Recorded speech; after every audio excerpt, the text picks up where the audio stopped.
Hello everyone and अस्सलाम वालेकुम। मैं इस वक्त बहुत इमरजेंसी में जॉब के बाद जब गुजरी तो मुझे याद आया कि ब्लैक फ्राइडे की सेल को यहाँ पर मिस नहीं करते हैं। तो मैं आपको जरा घुमाती हूँ।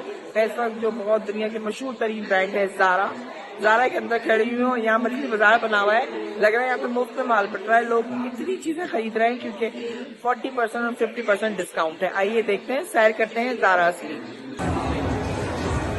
ज़ाराज़ मेल सेक्शन और यहाँ आ जाइए फीमेल सेक्शन।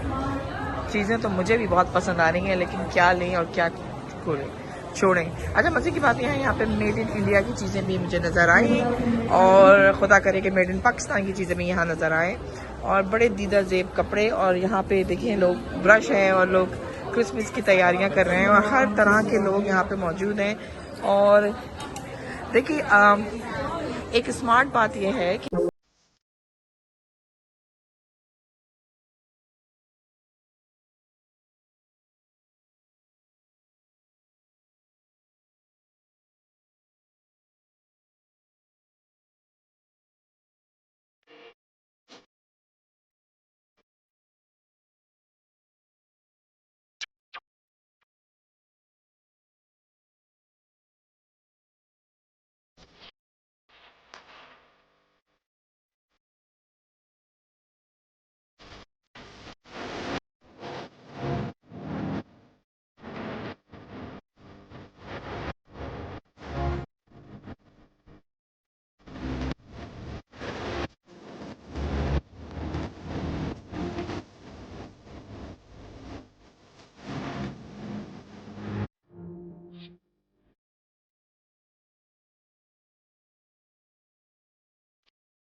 जनाब बर्तनों में भी क्या वैरायटी है बाबा।